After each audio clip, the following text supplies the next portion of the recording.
आज के आपके करंट अफेयर्स 24 मार्च 2022 के सबसे पहला करंट अफेयर है कि इंडिया के एक्सपोर्ट्स 400 बिलियन एनुअल टारगेट को क्रॉस कर गए। यह आज तक की इंडिया की एक्सपोर्ट हिस्ट्री में पहली बार हुआ है कि हमने 400 बिलियन से ज्यादा एक्सपोर्ट किए। इसके देखो बहुत सारे कारण हैं। सबसे ज्यादा सबसे बड़ी चीज इंडिया ना पिछले 2 सालों से अब एक स्कीम इंडिया के अंदर बहुत ज्यादा बूस्ट करने की कोशिश कर रहा है जिसे कहते हैं production linked incentive scheme, PLI short में। प्रोडक्शन लिंक्ड इंसेंटिव स्कीम जो है ये बेसिकली क्या स्कीम है, देखो इंडिया के अंदर डायरेक्टली इंडिया ने ना 91 जब हमने अपनी इकोनॉमी के अंदर रिफॉर्म किया था, एक फ्रेश पेज के ऊपर समझाता हूँ। 1991 के अंदर इंडिया ने जब अपनी इकोनॉमी के अंदर रिफॉर्म करना शुरू किया था, इकोनॉमी के जो 3 सेक्टर्स होते हैं, एग्रीकल्चर, मैन्युफैक्चरिंग और आपका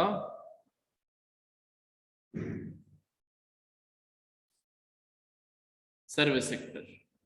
हमने क्या किया था, हमने डायरेक्टली जंप मारा था एग्रीकल्चर से सर्विस सेक्टर की तरफ।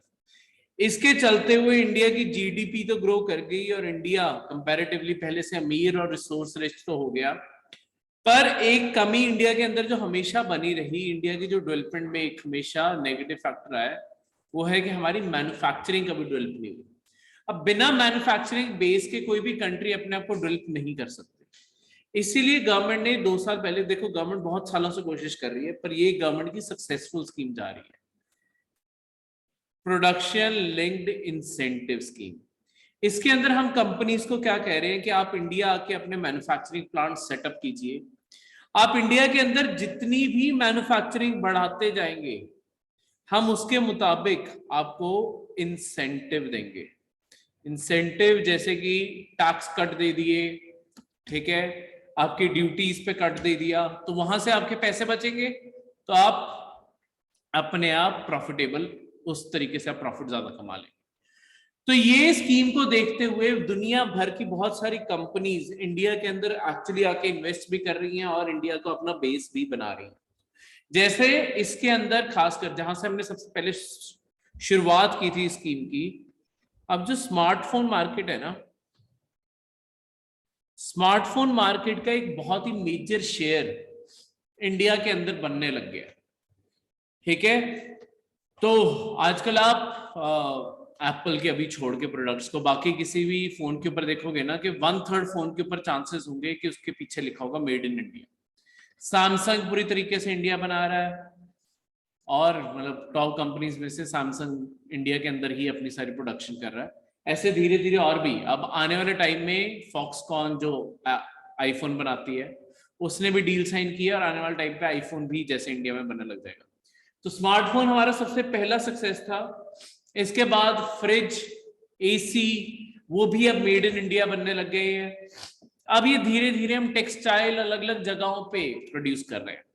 अब देखो अगर ये सारे मैन्युफैक्चरिंग, लेट्स सपोज आईफोन अगर इंडिया के अंदर बन रहा है या सैमसंग के फोन इंडिया के अंदर बन रहे हैं, वो सिर्फ इंडिया में थोड़ी बिकेंगे, वो सारी दुनिया में वो उन्हें सप्लाई करेंगे, ठीक है। वो इंडिया के अंदर सिर्फ इसलिए आए हैं क्योंकि उन्हें इंडिया के अंदर लेबर सस्ती पड़ रही है और जो गवर्नमेंट इंसेंटिव दे रहे हैं उसके कारण उन्हें यहाँ पे प्रॉफिट ज्यादा दिख रहा है, इस कारण वो इंडिया के अंदर है।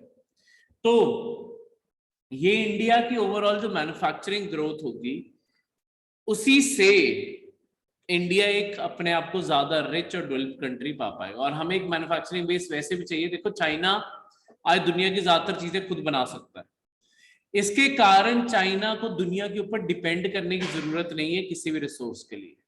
हम भी वही सेल्फ रिलायंस अपने ऊपर लाना चाहते हैं कि अगर हम सब कुछ बना पाए हम दुनिया के अंदर वही स्टेटस वही पावर होल्ड कर पाएंगे। अब एक्सपोर्ट्स यही पॉइंट आउट करते हैं कि गवर्नमेंट का जो पुश है वो बिल्कुल सही जा रहा है और हम अपने टारगेट पूरे कर रहे हैं, तो आत्मनिर्भर बनने की हमारी जर्नी ठीक जा रही है, ठीक है। इसके अंदर और भी बूस्ट देखो, जैसे आपको पता हो मतलब कई नेगेटिव वर्ल्ड इवेंट्स हमारे लिए कैसे पॉजिटिव निकलते हैं। अभी उसका असर इस वाले काउंटिंग में नहीं आएगा, वो आने वाले अगले 3 क्वार्टर, हर क्वार्टर में आता है, अगले जो क्वार्टर होगा उसमें आएगा। आपका जो यूक्रेन का इशू है, यूक्रेन क्या है, जैसे यूक्रेन ना दुनिया का 4th लार्जेस्ट वीट सप्लायर था। अब यूक्रेन में वॉर छिड़ गई, उन्होंने सारे एक्सपोर्ट बंद कर दिए, इंडिया ने अपने एक्सपोर्ट वीट के और ज्यादा बढ़ा दिए। ठीक है, जो अभी इस टाइम जैसे एमएसपी जो वीट पे मिलती है ना, उससे ज्यादा प्राइस की हो गई है वीट। तो एमएसपी तो वैसे भी किसानों को मिनिमम गारंटी है कि इतने की तो बिकेगी बिकेगी। इस टाइम किसानों को मार्केट में उससे ज्यादा रेट मिल रहा है। वो उसका कारण यही है क्योंकि यूक्रेन जो 4th लार्जेस्ट सप्लायर था वो बाहर हो गया इस टाइम के लिए, तो उसकी जो वैक्यूम है उसे किसी ना किसी को तो फिल करना है, तो वीट की डिमांड बढ़ी हुई है। ठीक है, और इसी कारण उसके प्राइसेस बढ़े। ठीक है, टेम्पररी है, पर उतने टाइम के लिए अभी के लिए प्राइसेस बढ़े हुए। पर प्रॉब्लम क्या होती है, लेट्स सपोज किसानों ने अभी के दामों को लगा सोच के अगले साल का प्लान कर लिया कि वीट अच्छी दाम पे बिकती है, वीट और ज्यादा उगाते हैं, अगले साल थोड़ी यूक्रेन की वॉर रहेगी, तो अपने आप वो प्राइसेस क्रैश कर देंगे। तो प्रेजेंट ट्रेंड ये चल रहा है, क्लियर है। तो इसके मतलब इंडिया ने राइस, मेरीन प्रोडक्ट्स, फिशेस, ये सब कुछ, वीट, स्पाइसेस, शुगर, ये सब कुछ भी आज तक का हाईएस्ट पिच, तो काफी अच्छी ग्रोथ है। और एक्सपोर्ट किसी कंट्री के लिए जरूरी क्यों है, अगर मैं ये बात करूं, एक्सपोर्ट इतना हम फोकस करके क्यों चलते हैं, हमारे लिए क्या रोल प्ले करते हैं एक्सपोर्ट? हाँ, फॉरेन करेंसी। देखो, जितना भी एक्सपोर्ट है वो अल्टीमेटली बैलेंस ऑफ पेमेंट,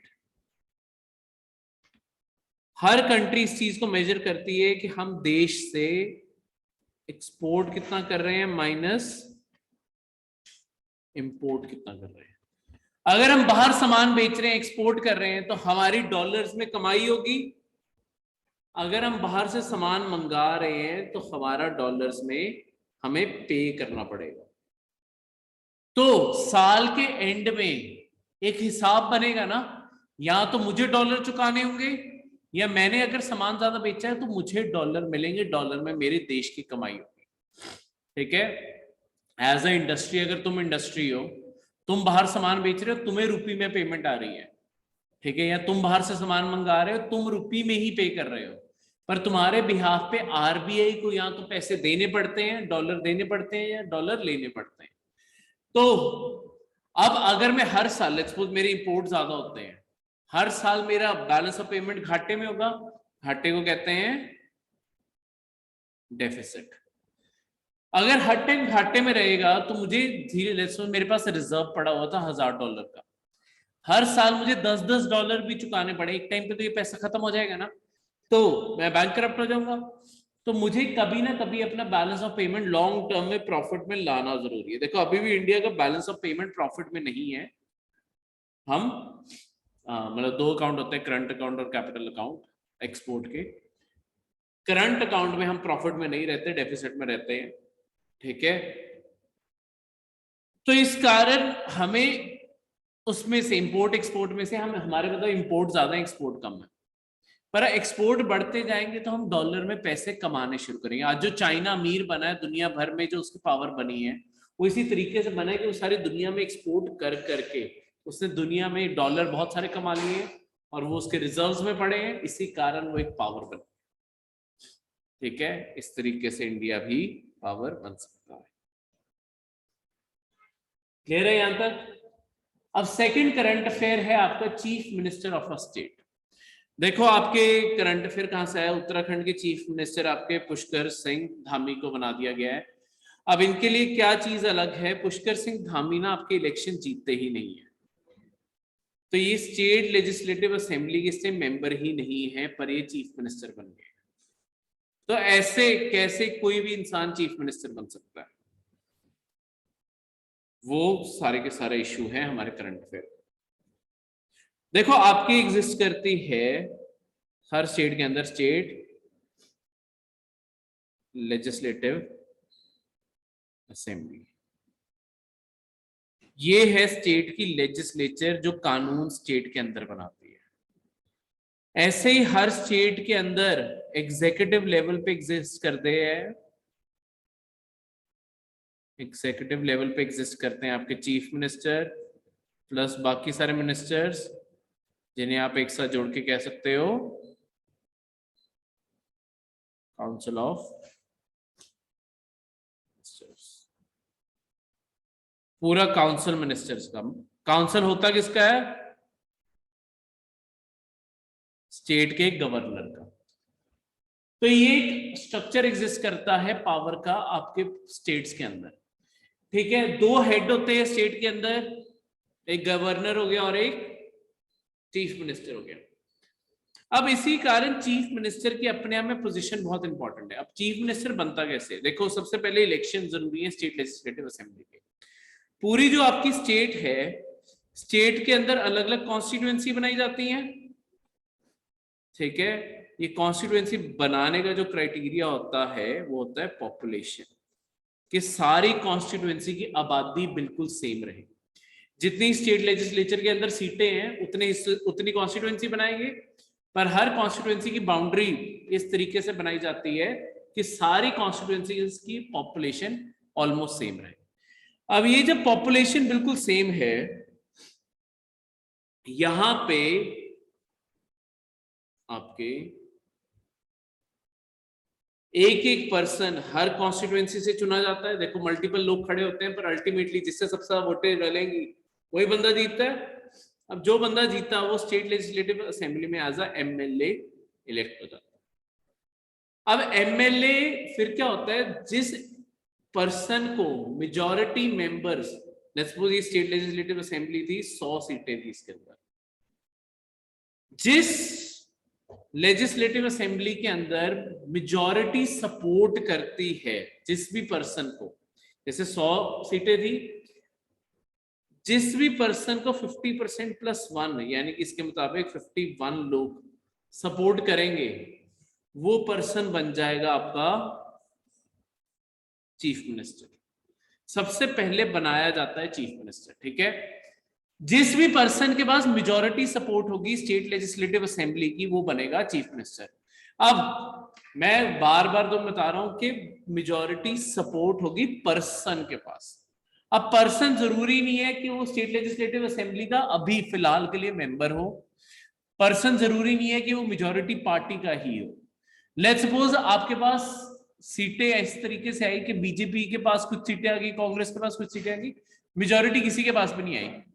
तुम एक इंडिपेंडेंट कैंडिडेट थे, लेट्स सपोज ये 100 वाला हाउस लगाते हैं, ये पूरा हाउस था, जितने लोग जीत के आए, ये 100 लोग जीत के आए हैं। यहां पे 40% सीटें बीजेपी के पास आ गई, 40% सीटें कांग्रेस के पास आ गई, और बाकी सीटें बहुत ही छोटे छोटे हिस्सों में बट गई हैं, और तुम एक सिंगल इंडिपेंडेंट कैंडिडेट के तौर पे खड़े हुए थे, तुम भी जीत गए। अब तुम देख रहे हो कांग्रेस और बीजेपी दोनों ही सरकार नहीं बना पा रहे। तुम बड़े ही चालाक आदमी थे, तुमने क्या किया? इनके पास भी गए, इनके पास भी गए, इन दोनों को बोला कि मुझे सपोर्ट कर दो, मैं आधे आधे मंत्री तुम्हारे बना दूंगा, मुझे चीफ मिनिस्टर बना दो।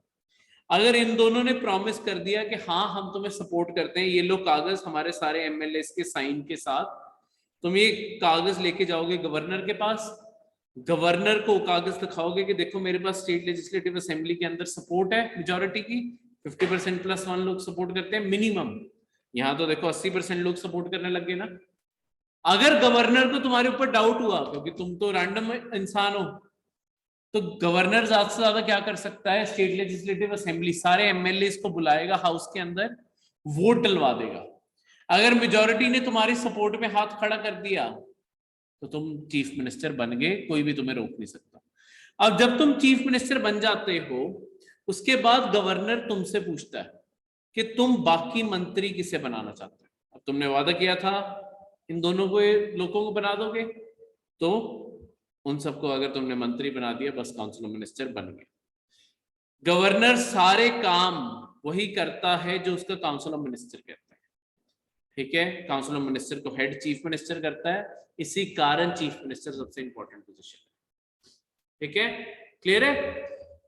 अब इस सारी चीज में एक चीज जो अलग है इस बारी, अगर यहाँ पे तो मैंने तुम्हें दिखाया कि तुम एक इंडिपेंडेंट कैंडिडेट थे, पर अगर एक ऐसा सिनेरियो जहां पे तुम एक रैंडम सिटीजन हो, मतलब तुम नहीं जीते हो तभी तो एक रैंडम सिटीजन ही हो बस इंडिया की, तुम चाहते हो मैं चीफ मिनिस्टर बन जाऊं, यहाँ पे तुमने बैठे हुए ये देखा कि देखो इनसे सरकार नहीं बन रही, रैंडमली एक दिन बस टीवी देख रहे थे घर पे बैठे, तुम गए बीजेपी के ऑफिस में, कांग्रेस के ऑफिस में, उन्हें कहा कि मुझे जिता दो, तुम तब भी चीफ मिनिस्टर बना दिए जाओगे अगर इन दोनों ने तुम्हें सपोर्ट कर दी, चाहे तुम स्टेट लेजिस्लेटिव असेंबली के मेंबर नहीं हो। बस एक कंडीशन है, कंडीशन क्या है कि तुम्हें 6 महीने के अंदर अंदर, देखो जिस दिन तुम चीफ मिनिस्टर या कोई भी और मिनिस्टर भी बनाए जा सकते हो, तुम्हारे पास 6 महीने होते हैं कि तुम चीफ मिनिस्टर या बाकी मिनिस्टर बन सकते हो। इन 6 महीनों के अंदर अंदर तुम्हें स्टेट लेजिस्लेटिव असेंबली का मेंबर बनना ही पड़ेगा। ठीक है, अगर 6 महीने में नहीं बन पाए, 6 महीने बाद तुम खुद ब खुद रिटायर्ड माने जाओगे, बस कुर्सी से हट गए। अगर 6 महीने में बन गए तो तुम अपनी कुर्सी पे कंटिन्यू करते रहोगे जब तक तुम्हारा टेन्योर है, 5 साल जो है चलाते रहोगे सरकार। क्लियर है, इस तरीके से।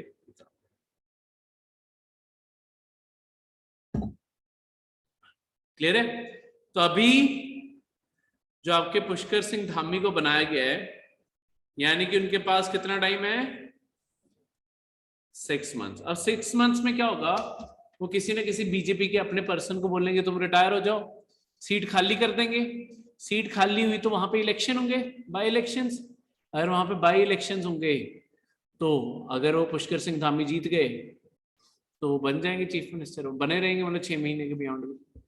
ठीक है, इस तरीके से।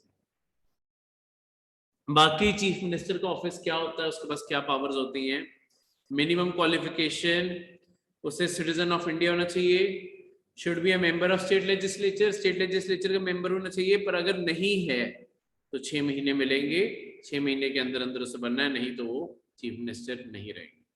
ठीक है, ये सेम कंडीशन मिनिस्टर बनने के ऊपर भी है। देखो ये रैंडम लोगों को मिनिस्टर या चीफ मिनिस्टर बनने की कंडीशन क्यों लगाई गई है कि वो कभी बन सकते हैं।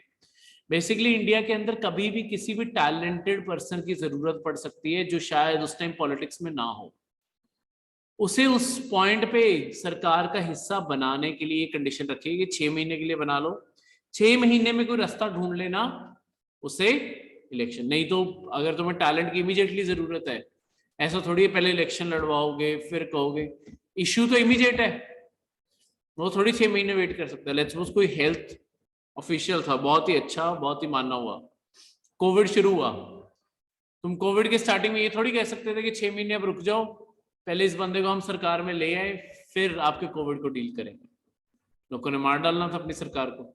तो ऑब्वियसली इमीडिएट स्टेप्स के लिए ऐसी चीजें रखी गई हैं आपके कॉन्स्टिट्यूशन में। ठीक है, चीफ मिनिस्टर और जो बाकी मिनिस्टर्स को जो सैलरीज मिलती है उसे रिम्यूनरेशन कहते हैं, ये स्टेट लेजिस्लेचर खुद ही डिसाइड करती है कि उन्हें क्या सैलरी देगी। ठीक है, तो एक तरह से तभी कहते हैं कि लोग खुद ही डिसाइड कर सकते हैं कि अपने आप को तनख्वाह क्या देनी। सिर्फ एक ही प्रोफेशन है जो अपने आप को खुद डिसाइड कर सकता है कि मुझे क्या सैलरी मिलनी चाहिए, मेरा कितना कैलिबर है, मेरी क्या सैलरी बनती है। क्लियर है। Third current affair, Artemis programme.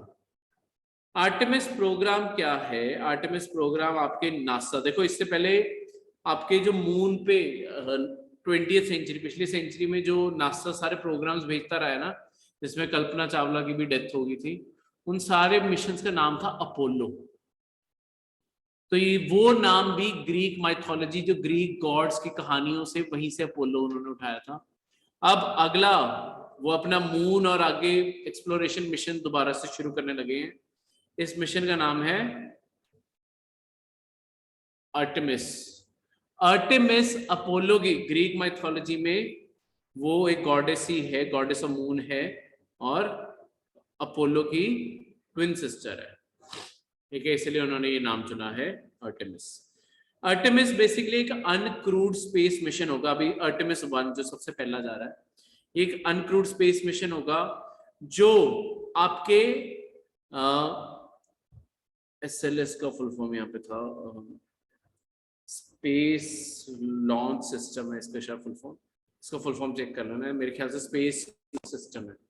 ये एक तरीके से रॉकेट है, ठीक है, रॉकेट सिस्टम है, ये दुनिया का सबसे पावरफुल रॉकेट है।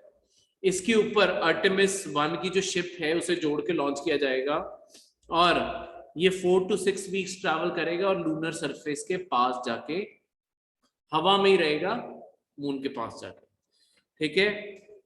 धीरे धीरे नासा का क्या प्लान है कि हम वहां पे आर्टेमिस पे एक बेस कैंप बनाए, मून के ऊपर एक प्रॉपर कैंप सेटअप करें जहां पे एस्ट्रोनॉट जाते रहे आते रहे। जैसे अभी इंटरनेशनल स्पेस स्टेशन है, ये आपकी अर्थ के चारों ओर फ्लोट कर रहा है, वहां पे लगातार एस्ट्रोनॉट जाते रहते हैं, वहां पे एक्सपेरिमेंट्स परफॉर्म करते रहते हैं और फिर अर्थ के ऊपर आते हैं, फिर नए जाते हैं, ठीक है, एक्सचेंज चलता रहता है।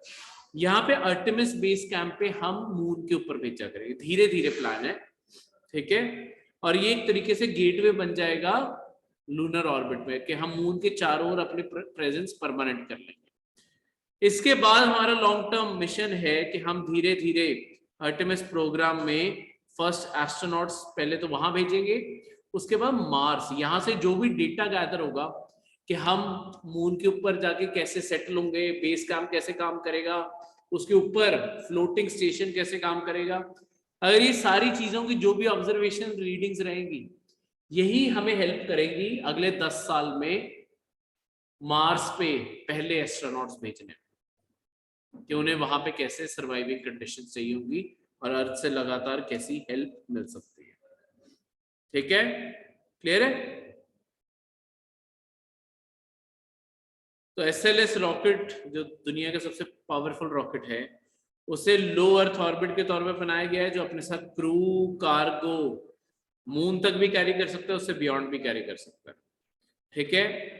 NASA aims to land humans on the moon by 2024, 2024 तक। पहले अभी जो मिशन है सिर्फ ऊपर तक जाएगा, अनक्रू है, सिर्फ रीडिंग्स लेने। अगला आर्टेमिस जो जाएगा वो मून के ऊपर लैंडिंग करेगा 2024 तक, ठीक है।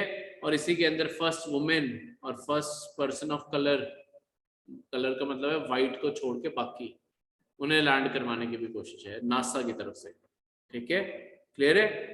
इस तरीके से वहां पे प्लानिंग कर, क्लियर है। अब अगला करंट अफेयर है प्रेसिडेंट्स रूल के बारे। अब ये प्रेसिडेंट रूल के बारे क्या करंट अफेयर है, आपके वेस्ट बंगाल को लेके ये करंट अफेयर है। आपके वेस्ट बंगाल में आपके कांग्रेस, वहां पे अभी कांग्रेस की सरकार नहीं है, तृणमूल कांग्रेस की सरकार है, वो अलग पॉलिटिकल पार्टी है। कांग्रेस के एक लोकसभा के मेंबर अधीर राजन चौधरी ने बेसिकली बोला है कि प्रेसिडेंट को आर्टिकल 355 लगाना चाहिए वेस्ट बंगाल में। अब ये सबसे पहले आर्टिकल 355 क्या है, देखो 355 कहता है एक ना सेंट्रल गवर्नमेंट यूनियन गवर्नमेंट भी कह सकते हैं, उनके ऊपर एक जिम्मेदारी डालता है। जिम्मेदारी क्या है कि जिम्मेदारी ये है कि कोई भी खतरा होगा आपके स्टेट्स को, इंटरनल हो चाहे एक्सटर्नल हो, उसे प्रोटेक्ट करने की, उस स्टेट को प्रोटेक्ट करने की जिम्मेदारी आपकी सेंट्रल गवर्नमेंट की है। इंटरनल कोई भी अंदर दंगे हो रहे हैं, कुछ भी हो रहे हैं जिससे पूरी स्टेट हाथ से बाहर हो सकती है, उसे कंट्रोल करना भी सेंटर की जिम्मेदारी है। तो यहां पे आर्टिकल 355 यही बात करता है कि किस तरीके से इसे कंट्रोल किया जाए सारी सिचुएशन को। तो वेस्ट बंगाल के अंदर बेसिकली उन्होंने इल्जाम लगाया वेस्ट बंगाल की सरकार के ऊपर कि वेस्ट बंगाल की सरकार से कंट्रोल नहीं हो रहा लॉ एंड ऑर्डर, तो आप आर्टिकल 355 लगाइए, प्रेसिडेंट सेंटर का रूल लगा दीजिए और अपने अंडर गवर्नमेंट को कर लीजिए। अब ये प्रेसिडेंट रूल होता क्या है, प्रेसिडेंट रूल इससे अगले आर्टिकल के अंडर लगता है, आर्टिकल 356 के अंडर। इसके अंडर जो स्टेट गवर्नमेंट है उसे एक बार के लिए सस्पेंड कर दिया जाता है और यूनियन गवर्नमेंट सारे कंट्रोल से डायरेक्टली अपने अंडर ले लेते हैं। कभी भी ये मतलब कब लगाया जाता है, जब भी आपकी स्टेट मशीनरी फेल हो जाए। स्टेट मशीनरी का मतलब है दंगे हो रहे हैं, कंट्रोल नहीं हो रहे, या आप कॉन्स्टिट्यूशन के खिलाफ जाके काम कर रहे हो, तब बोला जाता है कि कंडीशन आ गई है कि सेंट्रल गवर्नमेंट को टेक ओवर कर लेना चाहिए। ठीक है, क्लियर है? तो इस तरीके से ये काम करता है। इसके खिलाफ देखो पहले क्या था, इसका ना मिसयूज भी बहुत होता था। किसी भी स्टेट के अंदर कोई ऑपोजिशन की गवर्नमेंट है, सेंटर की गवर्नमेंट अगर कोई और पार्टी की बन गई, वो क्या करती थी, बाकी जहां पे भी ऑपोजिशन रूल कर रही है वो सारी स्टेट्स के अंदर प्रेसिडेंट रूल लगाते थे। ठीक है, कि इन सारी स्टेट्स में हटाओ, सरकार को अपनी बनेगी। सुप्रीम कोर्ट की इसीलिए एक जजमेंट आई, SR बोम्मई केस आया।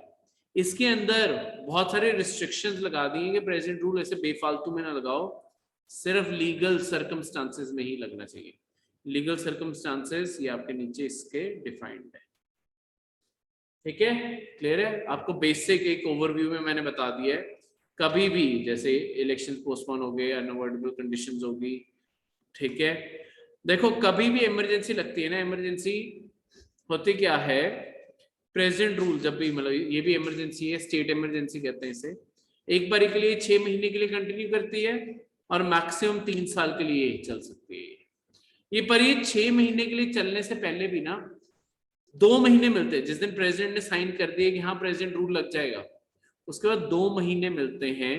2 महीने के अंदर अंदर आपको लोकसभा और राज्यसभा दोनों से बिल पास करवाना होता है कि ये इमरजेंसी सही है और लगी रहेगी। ये बिल हर 6 महीने बाद पास करवाना पड़ेगा, पर मैक्सिमम 3 साल तक करवा सकते। क्लियर है? 3 साल के, पहली बात तो 1 साल मैक्सिमम टाइम है। 1 साल के बाद ये जो, मतलब 3 साल का टाइम भी है, पहले तुम 2 बार ही इमरजेंसी लगा सकते हैं, मैक्सिमम 3 साल तक लेके जा सकते हैं। पर 1 साल से बियॉन्ड अगर एक्सटेंड करना है ना, वो सिर्फ 2 कंडीशंस में होती है। या तो आप इलेक्शन नहीं कंडक्ट करवा पा रहे किसी भी चीज के लिए, उसके लिए इलेक्शन कमीशन की वहां पे एप्लीकेशन जुड़ती है साथ में कि इलेक्शन कमीशन लिख के दे कि अभी हम यहाँ पे इलेक्शन नहीं करवा सकते नई सरकार बनवाने के लिए। दूसरी कंडीशन है कि अगर बाकी इंडिया के अंदर नेशनल इमरजेंसी लग चुकी है तो स्टेट इमरजेंसी 3 साल तक कंटिन्यू कर सकती है, नहीं तो सिर्फ 2 बार कंटिन्यू हो सकती है और तीसरी बार खत्म हो जाती है बस। ठीक है, नहीं तो एक बार 1 साल में ही खत्म हो जाती है अगर ये 2 कंडीशंस नहीं मिल रही।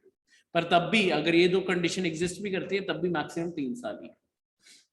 ठीक है, ये इसीलिए इसकी मैक्सिमम लिमिट लगाई गई है कि सेंट्रल गवर्नमेंट, देखो इंडिया एक फेडरल स्ट्रक्चर प्रमोट करता है जहां पे सेंटर और स्टेट्स में पावर्स बटी हुई है। तो यहां पे ऐसा ना हो कि सेंटर सारी पावर अपने पास लेके रख ले, स्टेट्स को पावर ही ना दे। स्टेट में गवर्नमेंट नहीं होगी तो ऑब्वियसली प्रेसिडेंट तो सेंटर का ही है ना। तो इस तरीके से इसे रोकने के लिए ये चीज बनाई गई है। क्लियर है?